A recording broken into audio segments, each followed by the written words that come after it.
After the tefillah, we say the words written by Rab Shlomo Alkavitz, Likras Shabbos lechu v'nelcha, ki hi mekor habracha.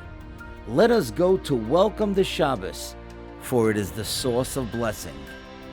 In the times of the Beis Yosef, in the holy city of Tzfas, people would actually go out of their shuls into the courtyard and welcome the Shabbos queen. Shabbos is not only a day of rest, and we do rest because after all Hashem rested after He created the world in 6 days, but Shabbos, which is spelled Shin, Beis, Sof, also has the word Shov in it, which is Shin Beis. Shov means to return, and on Shabbos we return to Hashem by spending time learning Torah, davening slower, saying special tefillos, which are prayers, and singing beautiful zmiros with friends and family about Shabbos and our relationship with Hashem. So please, won't you join me as I tell you 5 wonderful stories about Shabbos. You'll hear about earthquakes, the Olympics, army life, a great tzaddik, and a lovely little boy. I hope you'll be inspired as I am by these wonderful stories.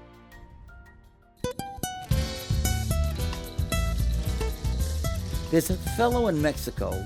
His name is Jacobo Sharem. Jacobo Sharem is a magnificent architect. And what he would do, he would design a building, then build it, and then sell it. Gracias. And with the money that he made from the building that he just sold, he'd build another building. And each time the building was more extravagant than the one he built before. Once, a number of years ago, he built such a beautiful office building in downtown Mexico. But for some reason, he was having a very difficult time selling it. It happened one day that 2 buyers came. And they came from another country and they were interested in buying his building. And they met with Jacobo on a Friday afternoon. The negotiations were going very well, but they were taking very, very long. And Jacobo began to realize that soon it was going to be Shabbos. Now, Jacobo Sharem and his wife Sophia were not yet Shoma Shabbos. He had been learning a little bit in the Aram Tzova Kollel together with a fellow by the name of Rabbi Shia Deutsch, and Rabbi Deutsch had inspired Jacobo to start coming to shul every Shabbos. And so even though Jacobo and his wife would come to shul on Shabbos and his business was closed, but they were not yet completely Shabbos observant. They were not Shema Shabbos. But now it was only 2 hours before Shabbos, and he said to the buyers, look, we're going to have to stop these negotiations in a half an hour. I have to get ready because I'm going to the synagogue tonight. And so therefore we have to finish in a half hour. And they said, what are you talking about? We have to check the insurance policies. We have to check all the contracts. We have to check all the rooms. There's no way we're going to finish until tonight. He said, listen, if we can't stop the negotiations in a half hour, I'm going to walk away from the whole deal. Those fellas said, look, we're going back to our country tomorrow morning on Saturday, and you're going to lose this sale. He said, I'm sorry. And sure enough, they ended the negotiations, and he wasn't able to sell the building. That Friday night, when he went to shul, he began thinking, maybe I did something silly. I lost the opportunity to sell that building. And who knows? There are other Shabbos coming up in the future, and I could go to shul then. But he discussed it with his wife Sophia, and they decided that it was the right thing to have done. Well, you would not believe what happened. 2 weeks later, in the Aseres Yemei Tshuva on Thursday morning, September 19th, 1985, one of the worst tragedies ever happened in Mexico. There was a tremendous earthquake where buildings crumbled and houses fell and fires started, and sadly 4,561 people were killed and 14,236 were injured. Every single building in downtown Mexico crumbled, except one, the building that Jacobo Sharem had built. He was such a great architect that he foresaw the possibility of such a severe earthquake, and with Hashem's help, that building stood. A couple days later, when the Mexican government had to have offices, they rented most of the offices in that building for a lot of money. And then the other agencies and other businesses in downtown Mexico, they also needed office space. And so his building was totally rented. Every single office in that building was indeed rented, and Jacobo, Sherem, and Sophia became very wealthy. And from that moment on, they became Shemesh Shabbos. Now, he never told this story to anyone, but years later, when he finished the first Masechta that he learned with Rav Shia Deutsch in the Aram Tova Kollel, he showed the helicopter view of all the buildings that fell down, except his. And it was only because of his Shmir Shabbos and his love for Shabbos that he didn't sell that building, and he became the wealthy person and the great Balstoka that he is today. I had the schus to meet Jacobo when I went to Mexico. And what a schus, what a wonderful thing to meet such a special person who Hashem helped because of his Shmira Shabbos.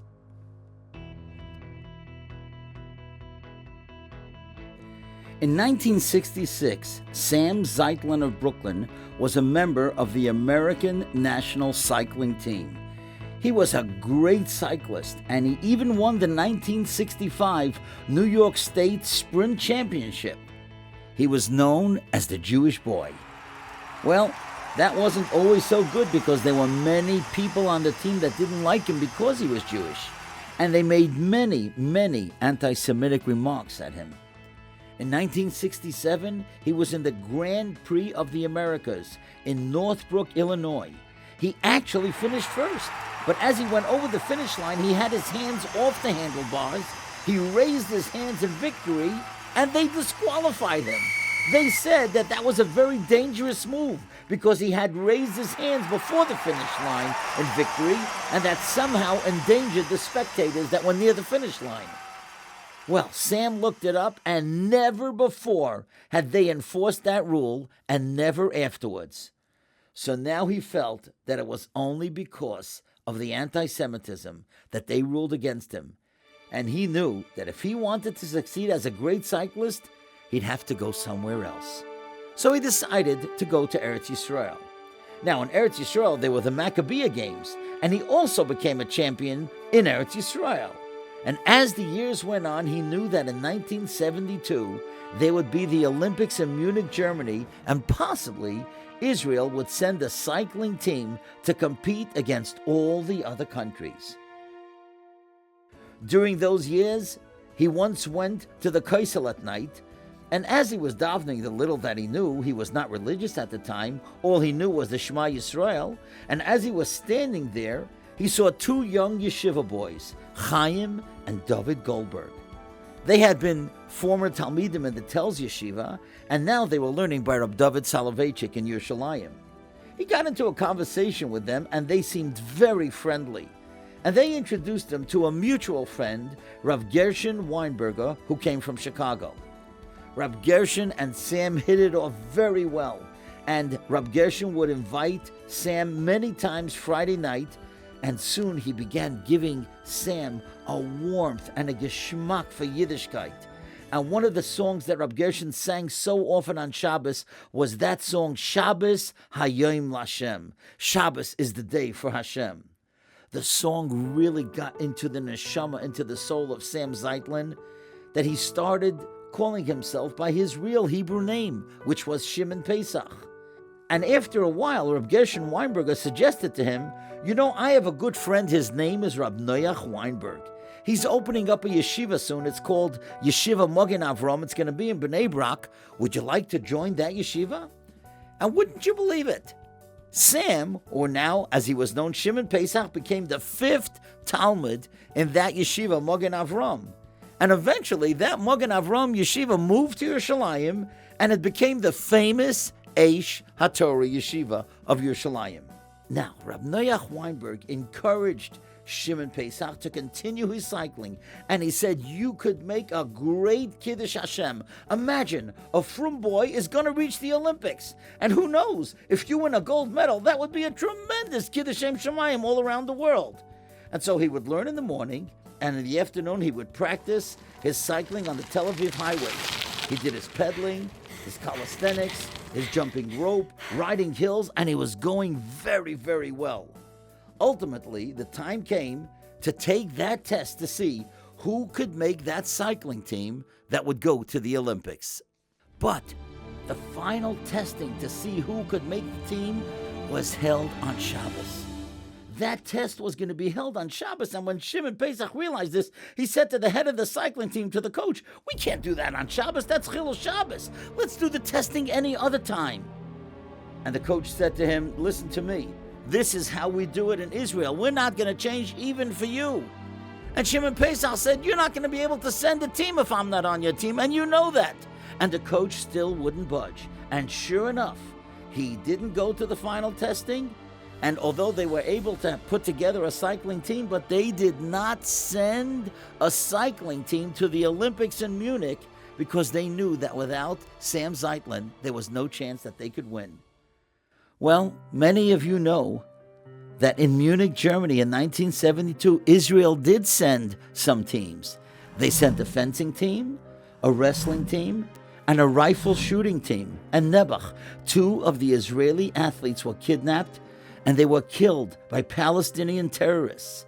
And then 9 other Israeli athletes were taken hostage, and then in the airport the Germans had a shootout, and Nebuch, 9 Israeli athletes were killed. And when Shimon Paysach Zeitlin heard about this in Bnei Brak, all he could think of was that Shabbos song that so many of us sing, Ki Eshmera Shabbos, Keil Yishmereni. When I watch Shabbos, Hashem will protect me. And indeed, Hashem protected him. And Shimon Paysach Zeitlin told me that he feels that his life was saved only because he was a Shomer Shabbos.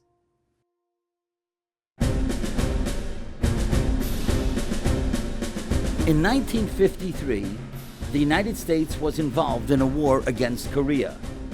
They lost 30,000 soldiers. Outside of Augusta, Georgia, there was an army base, a United States Army base called Camp Gordon. There was a chaplain there, a rabbi, and his name was Rabbi Shraga Zev, or Philip Zimmerman. And he had a chapel where Jewish servicemen could come to daven whenever they wanted. And especially Friday night, Jewish servicemen would come to daven there.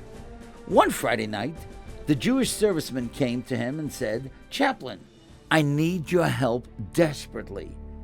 And Rabbi Zimmerman said to him, sit down, Shabbat Shalom, how can I help you?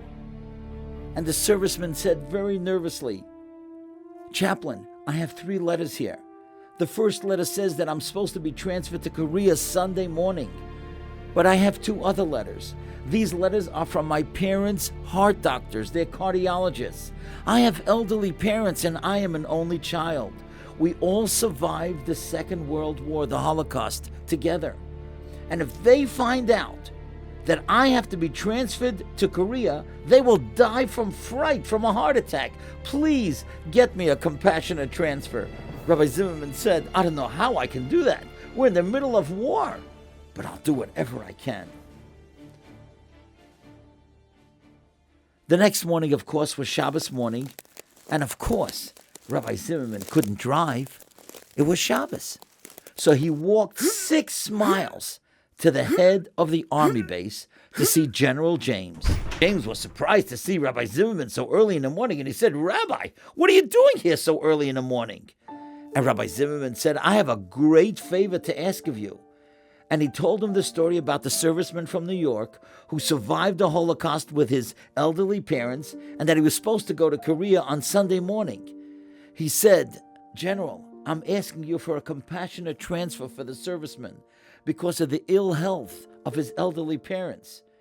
And General James said, Rabbi, we're in the middle of a war here. There's no way I can change this. And he said, you know, the orders will not be changed. And then he took a look at the chaplain's lapel of his uniform. And he said, look what you have here. You have the 10 Commandments on your lapel.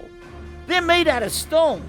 Do you know why the 10 Commandments were made out of stone? Because stones can't be broken.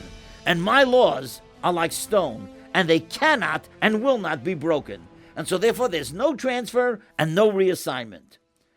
Well, Rabbi Zimmerman felt terrible, but there was nothing he could do. And to tell you the truth, he was surprised at how angry General James was about this whole situation.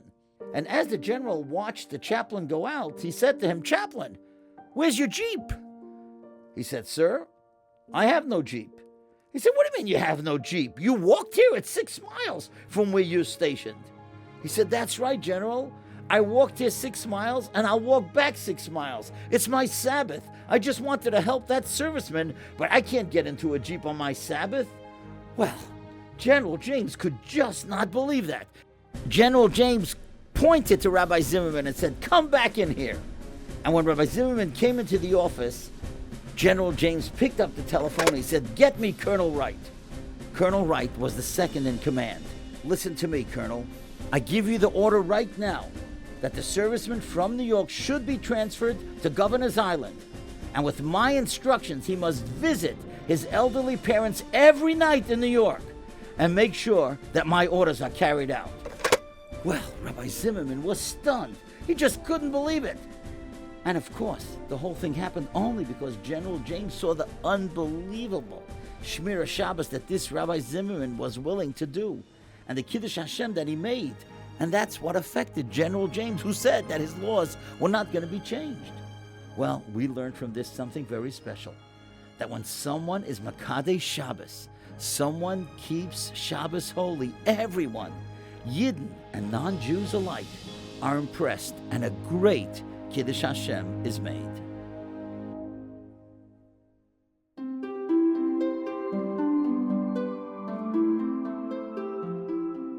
The story was told to me by a great tzaddik in Yerushalayim named Rav Yisrael Grossman, who I was very close to. And this story is about his father, Rav Zalman Grossman. Now, Rav Zalman had a very interesting custom. He never slept on Shabbos. And he would tell his children, the reason that I don't sleep on Shabbos is because Shabbos is the queen. The queen comes only once a week. So who's the king? Every Jew is the king. So if I am a king, I want to spend as much time as possible with the queen. And so therefore on Shabbos, I don't sleep. Unfortunately, Rav Zalman was very poor. And in 1912, he came to America and he opened up an office in the Lower East Side of Manhattan. Now, this office was for the sake of raising money for the yeshiva named Ohel Moshe in Eretz Yisrael. And what he did was he had numerous people going around the United States collecting money for the yeshiva Ohel Moshe. They would bring it to Rav Zalman, and Rav Zalman would send it on to Eretz Yisrael. Now, he had 3 little rooms in a building, and the back room was where he lived. He had a little table and a little chair and a bed against the wall. So now it's one Friday night, and he's making Kiddush. He's alone in the back room, and as he's making Kiddush, suddenly he gets a terrible sharp pain in the side of his stomach, and he falls to the ground. The wine spills all over the place, and Nebuch was so paralyzed from pain, he couldn't even crawl to the telephone to call for help. And he was just moaning and groaning, and he lay there in a semi-conscious state. Now, at the same time, one of the people that had gone around collecting for this yeshiva Ohel Moshe was a man by the name of Rav Nachum. Rav Nachum was by some relatives in Manhattan, and he remembered that Rav Zalman doesn't sleep on Shabbos, so he could go to him late Friday night and he could visit with him. Well, he knocks on the door where Rav Zalman is supposed to be. He knows Rav Zalman is going to be up, and there's no answer. He can't believe it. Rav Zalman never sleeps on Shabbos.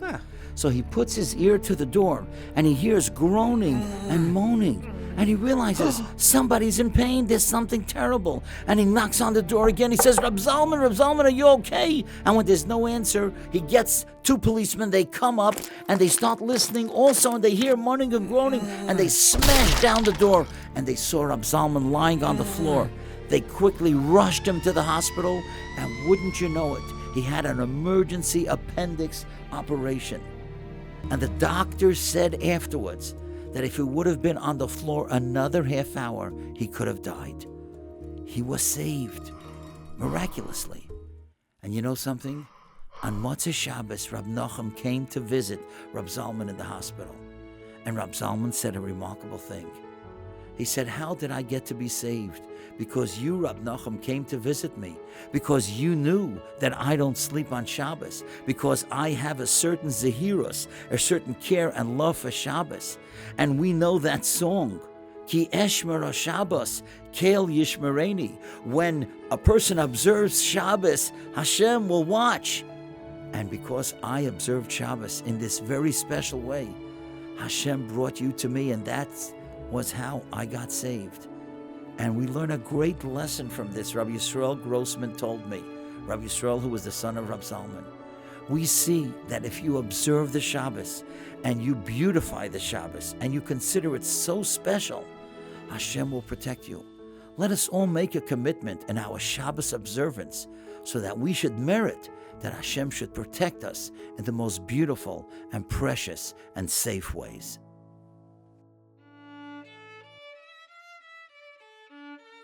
Little Yitzhak Eisenbach was a lively 8-year-old boy who grew up in Yerushalayim more than 80 years ago. He was a friendly little boy, always helpful to everyone, and just a joy to be around. One Shabbos afternoon, he decided to walk from his home in Yerushalayim to the Koisel Maravi. To get there, he had to walk through the Yaffa Gate, and then he had to walk through an Arab neighborhood. And now, as he walked along happily, he suddenly noticed a large, bright gold coin on the sidewalk. Now, he knew the value of that coin could support his family, which was quite poor. It could support the family for 2 weeks, but it was Shabbos, and he couldn't pick up the coin because it was muktzah. It's not permissible to be handled. So he therefore decided to put his foot on the coin to cover it, and he would just stand there. And he decided he's going to wait till after Shabbos, and then he would take it home. Now, Shabbos was going to end in 4 hours, but he figured he could stand there for 4 hours.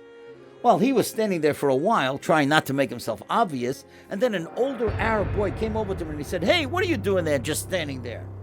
Well, Yitzhak didn't want to tell him the reason, so he said, "I'm just standing here looking around." "But you're not moving," the Arab boy said. "You're only standing in one place." And the Arab boy, who was much taller and bigger than him, was getting closer to Yitzhak, and he towered over him. Well, he started saying, "I'm standing on something which I can't pick up because it's Shabbos." And when the Arab boy heard that he can't pick up something, he pushed Yitzhak down. And, of course, the Arab boy saw that there was a gold coin there. He picked it up and he ran away. Yitzhak was devastated. He knew there's no point of chasing that boy who was much bigger than him, especially chasing an Arab boy in an Arab neighborhood. So he just turned and he walked home very sadly. Later that afternoon, he went to daven mincha. And instead of helping in the shul as he usually did, he would set up the chairs, the tables, and put out the food for the men for Shalosh Shudas. He just sat in his corner very unhappy. Now, the Rav of the shul, Rav Nachum Twersky, was the Chernobyl Rebbe, and he noticed Yitzhak sitting alone. And he went over to him and he said softly, "Yitzhak, we need you. Why are you sitting alone? You seem so sad. But it's Shabbos. It's a day to be happy." Yitzhak told him the whole story. The Rebbe took Yitzhak by the hand and he said softly, "My child, come to the table with me. Everyone is waiting for you. And then after Shabbos, I'd like you to come with me to my house." Well, Yitzhak sat and participated in the Shalosh Shudas, and after Shabbos, he went with the Rebbe. He went to the Chernobyl Rebbe's home. The Rebbe took out a gold coin that was exactly the coin that Yitzchak had seen earlier that day. "Here, this is now yours. You could have it," the Chernobyl Rebbe said to Yitzhak. Yitzhak couldn't believe his eyes. But then the Rebbe said, "I'm giving it to you on one condition, that you give me the schar, the reward, for the great mitzvah you did today." You see, the Chernobyl Rebbe said, "You made a great Kiddush Hashem today. You showed how important the mitzvah of Shabbos is, and at the same time you observed Shabbos at a great cost. Your reward for both of those things is remarkable. I would like that reward. So you keep the coin, and the reward will be mine." Yitzhak thought for a moment. He hadn't realized that what he had done was so special and so significant. "Rebbe," he said, "if the mitzvah I did is so valuable, then it's not for sale." The Chernobyl Rebbe smiled at this precious boy and kissed him on the forehead. "I'm so proud of you," he said, beaming. Years later, when Yitzhak told this story to his children and grandchildren, he said, "It was this lesson that I learned from the Chernobyl Rebbe that taught me more than anything else the true value of mitzvahs, especially the mitzvah of Shabbos."